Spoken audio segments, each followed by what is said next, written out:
happen. But nevertheless, there was intent. They tried to have sex. And they were hung. Because sex outside of a marriage was a communal issue. And that was always the way. It's only in these modern times that we decided it was a private matter. And interestingly enough, as we decided that sex between a man and a woman was private, we suddenly decided sex between a man and a man was public. So we outlawed that. So, all those philosophical, all those social shifts are part of this story. But, it's pretty hard to cover everything. But it is relevant, it is important. For 5 minutes, you want to know. I have 1.5 questions, I'll say. I wondered last time we were here when we were talking about the thing with Aquinas and the idea that morality depends on what good is being denied. Yeah. And I wondered when we were talking about that, whether that had any links to later on to Bentham's ideas of greatest good for the greatest number, and if there's any actual connection. And the other half question is, it's really striking, but it's possibly because we're having to do everything in such sort of summary, condensed form, that there always all these philosophers seem to make these extreme statements, and then like someone comes along and goes, no, that guy's an idiot. Like, here's another extreme statement. And I just wonder if that's something that actually is the case, or that's just my impression because I don't know anything about it. It's a little bit true, because you've become famous by pointing out the last couple of students. Yes. So there's a lot of that going on. I mean, today, if you want to publish a PhD, you've got to work out that you are in a new space somehow, that you're not doing what somebody else has done.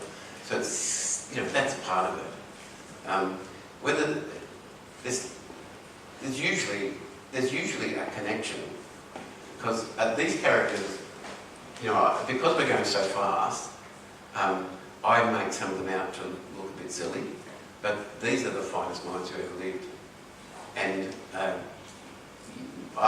for me, one of the greatest honours of my life is that I've read all this stuff.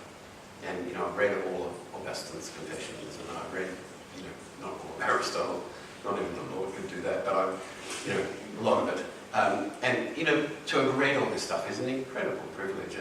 And these are fine minds, but they're reacting to circumstances that don't exist now. Kierkegaard has still got something to say, but he's reacting to the circumstances that women have. Who was the first philosopher in Western history to authenticate and validate gains? I know Marx and Engels were friendly associated Marxists. Who were the first Western? Was it the rationalists, the empiricists, the idealists, the existentialists? To authenticate gains, to authenticate sexual and harmful relations between men and women. Bertrand Russell was pretty strong. He's pretty good on that. Yeah. In the ancients, homosexual relationships were considered higher than. And esteemed. It's to be esteemed. And that ancient philosophy did come through, but it was in battle with Augustine particularly, felt that all bodily connections were lesser. So the highest thing was to be celibate and to serve your life to God in a spiritual kind of way, because every bodily thing is a lesser thing. But that allow harmful feelings that are not harmful acts. Yeah, that's right. That's right. Yeah. Sorry. Were there any female philosophers or not? Oh, well, actually, that's... you can see, and the reason why that question, I think, to me, what it points to is that we don't hear from women until we get postmodern. Women belong to men, they are things. And that is right through this whole history. There are some exceptions to the rule, but it's very, very rare. And women were certainly not to be educated. Women got the vote, the first place in the world was New Zealand in 1880. No, I think that was second. New Zealand first, then South Australia, I think. And Maori women got the vote. Sorry? Maori women got the vote at the same time. Yeah, yeah. So, good old New Zealand, you know.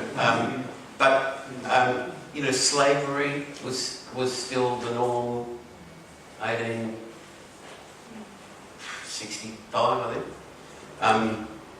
I was going to tell you about Locke, Locke developed a lot of what in due course became the study of economics, which is a whole brand new thing.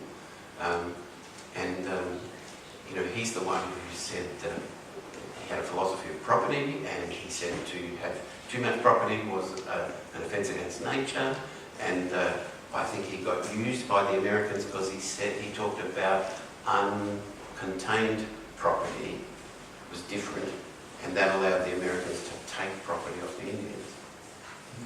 So, you know, that was kind of interesting. But so the question of women is the emergence and the place of women is a very, very late thing in history.